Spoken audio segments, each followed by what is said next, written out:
at least 50-60,000 flats we can deliver.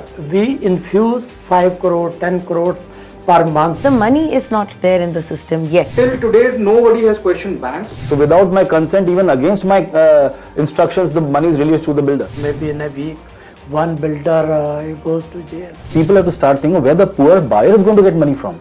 Until unless all these directors are blacklisted and say no more launching of the projects, nothing is going to be resolved. Forensic audit of project approvals by banks must be taken into account.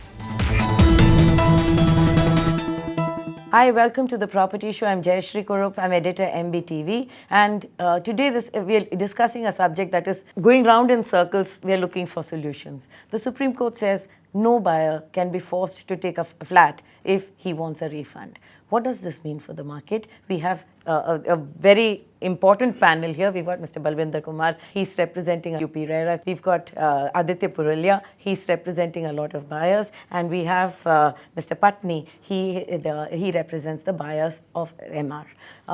Let's start with Mr. Balvinder Kumar. Sir, when the Supreme Court says that the money has to be refunded to any buyer who wants it, money is today not easily accessible. What is your view as a regulator? Yeah, that is the problem. But we have to understand that this RERA, Real Estate Regulatory Act, is buyer-centric. And there are clear-cut provisions that if builder has failed to deliver project within the limit, within the prescribed time frame, then he has a right to cancel the projects and get the refund. But now the problem comes whether we pass orders for refund of money, or we tell builder to complete the flat and then hand over to him. In both the cases, money is required, which is not with him. Builder says that I don't have money. Then we are forced to issue recovery certificate, and then recovery certificates, those go to district magistrate for compliances, and then he takes so many steps to recover back the amount, but again we are not getting a success. We have to infuse additional funds into the system. Whether the banks should come forward, or NBCC should come forward, or we create, or the state government, or say local development authorities, they create stress funds to either complete the project or to help the builder to refund the money. Right. Aditya, you've been representing buyers, right? Buyers got an order, but the money is not there in the system yet. What are the few options that are available today? The letter of the law says that if you ask for refund in a contract, you have to refund it. We can't bring in equity where letter of law is, letter of law prevails. So the refund order is good in law. Gurgaon has substantially larger projects which are more than 1 crore. Now these are cash-rich companies. They have taken 90-95% of your money, and people are waiting since 2013 to get their possession, 2015 or so on and so forth. Now they are paying bank EMIs. They are paying taxes of the government. They should be asked to contribute now. Yeah. And if the RERA authorities or any police authority or SFIO in that mean finds that money has been siphoned, they should find out a way and mechanism to bring it back. Clearly, there are solutions that you guys are also talking about. Let's get your viewpoint. One question that strikes my mind every time is that when we talk about builders not having money in the system, how is it that the same builders who are struggling in NCLAT and NCDRC in Supreme Court are launching new projects? They are getting the support. Are they not defaulting with the banks? If not, why? They have money. So they are paying the banks, and therefore banks are ready to fund the new projects, but they don't want to act on the existing projects where the banks themselves have moved up. Where was lending prudence? Where was due diligence? If that money has gone into other projects which the developer is launching today, clearly the developer is not bankrupt. The developer has money in his system to launch new projects. The money has clearly been moved from one to the other, which is why you're asking for One more point I would like to make. Yes. What people are doing and the builders are doing, and the banks are privy to it, because it cannot happen without the knowledge of the banks. They take into account all their assets before they start lending. There is an asset, it doesn't exist for us, for buyers, but it does exist for the bank and the builders.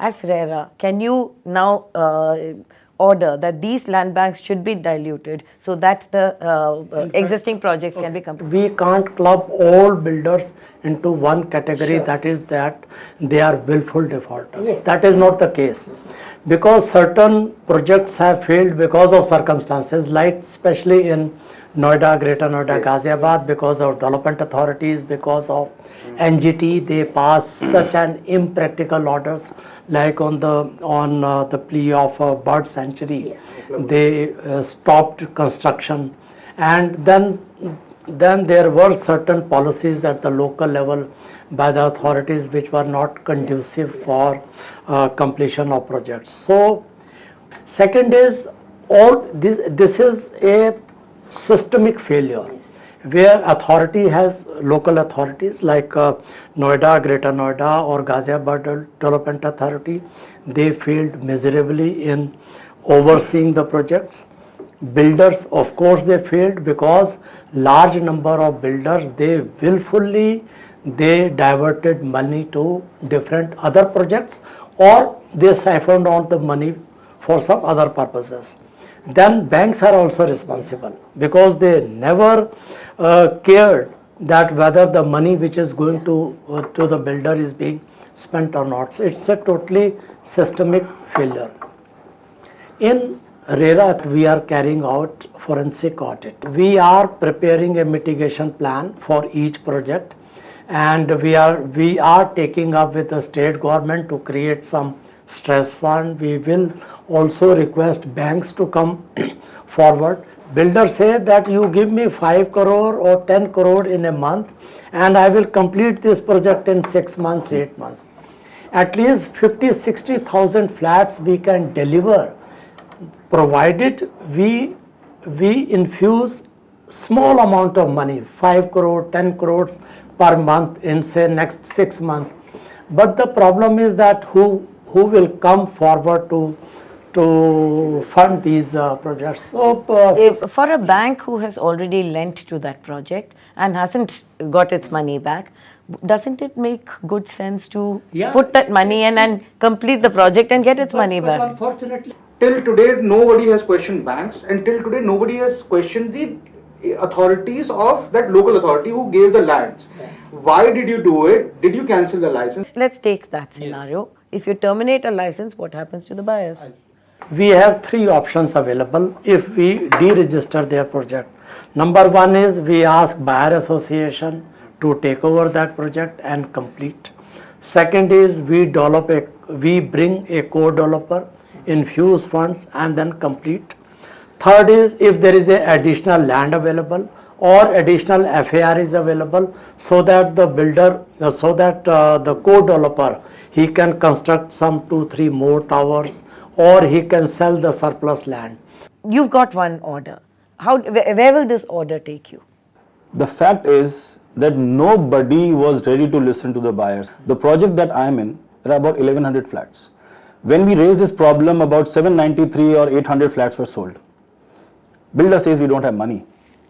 Banks have disbursed money even after our telling them to stop, saying we can't hold the funds. I mean, it's very bizarre that I am to pay the interest and the bank says we can't hold the disbursement, we have to give it. So without my consent, even against my instructions, the money is released to the builder.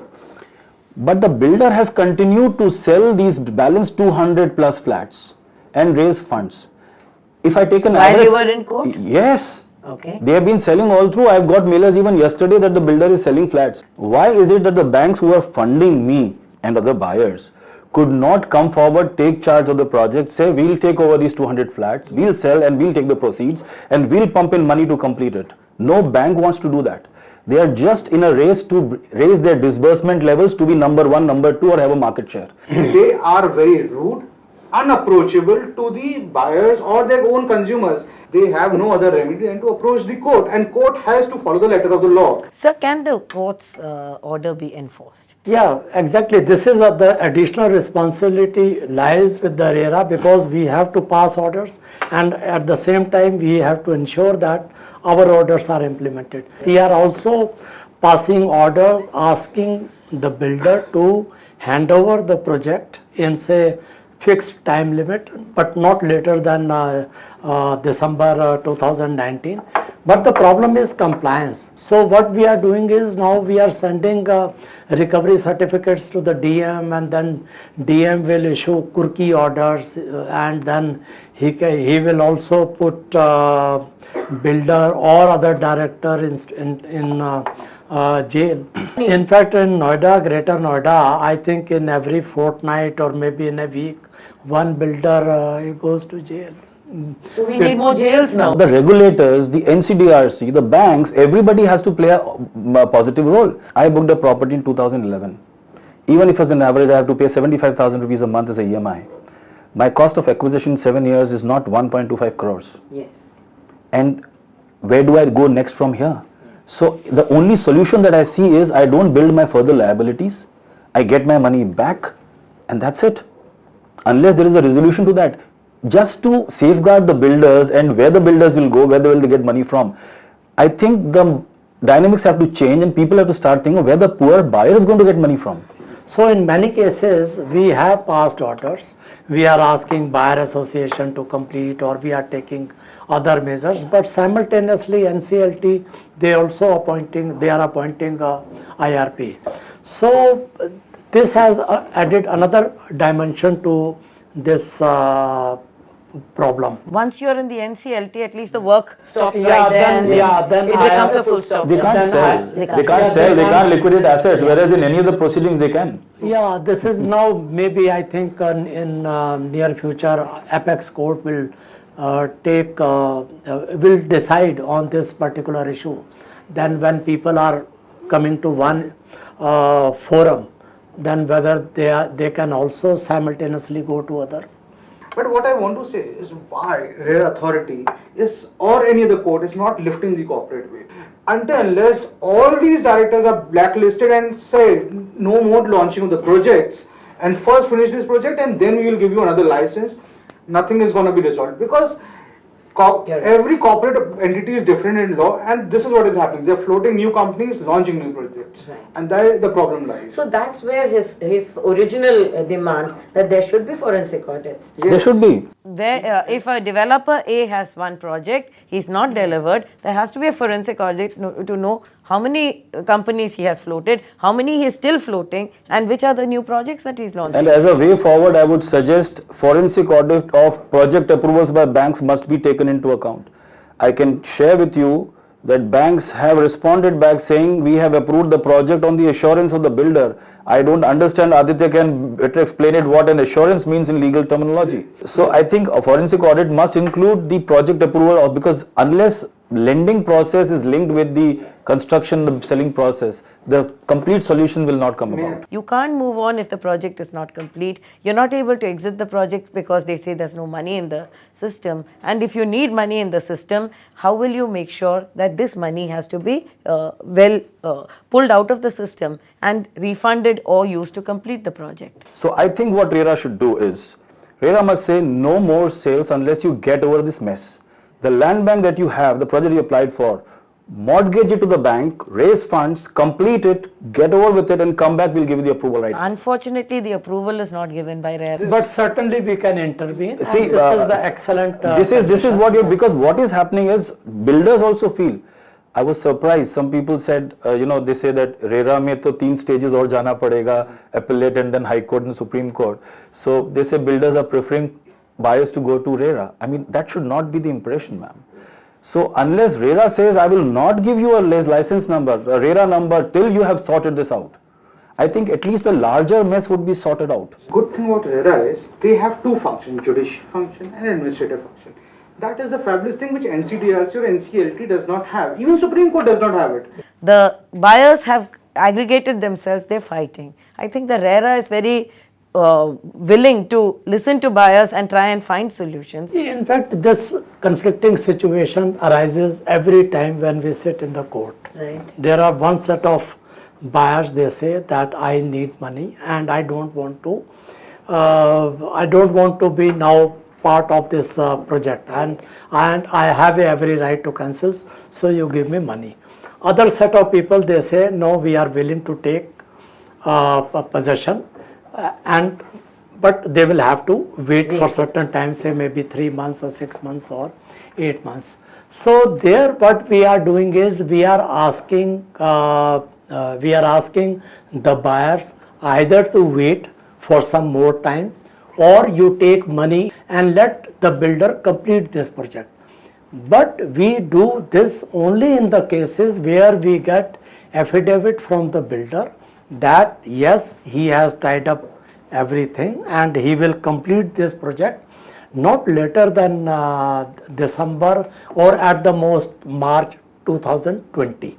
When we are convinced that builder will hand over possession after the time limit which he has given to us, in those cases we are not allowing refund in all the cases. The only people who are getting away scot-free are the lenders, the banks who took money, gave money on behalf of buyers, and who have funded the project, who have continued to fund further projects. One more very typical situation which is there, which I think RERA can address, is most of the builders, they take a project loan and then they start selling the project. So there is a funding for the individual also. There is an order by the High Court, which is also part of the regulatory directions from Reserve Bank of India, that if any builder has taken a loan for the project, he must publicize that on the brochure and every literature of the project, and public must be aware. Now here is the question, it is not just that a home buyer who is taking a loan should know about it. Everybody, even if I am not taking a loan and I am putting in my hard-earned money without borrowing, I bank on the approvals by the bank, and therefore that part has to be there.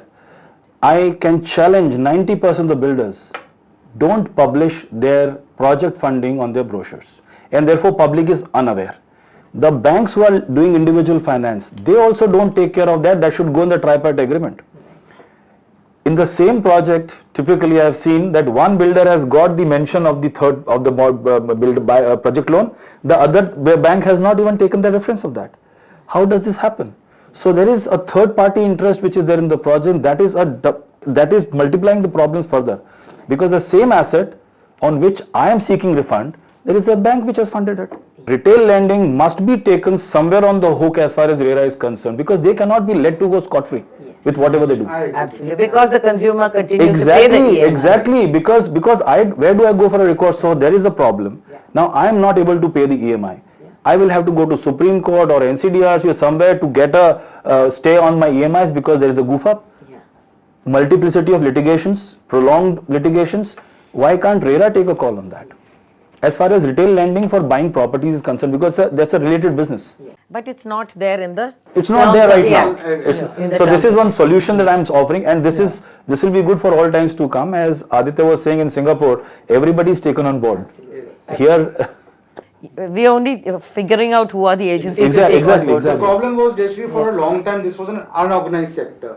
With RERA it started to get organized. Now it will take time, but the problem is that it is a huge unorganization which was there earlier. Now how to streamline it until and there is no one solution that fits all. It has to be individual customized solutions. Consumers are fighting, RERA is trying to figure out, lawyers like Aditya are taking up the cause, so are we. We raise these issues not because I have found solutions here, but the point is that if we can bring many authorities together, many parties together, and if we can raise the issues, we hope that solutions will come out and we'll be out of this mess. Unless the incomplete projects are completed, only then can the industry and the entire consumer body move on. Thank you so much for watching The Property Show. Please subscribe to Magic Bricks on YouTube and click the bell icon to get new videos.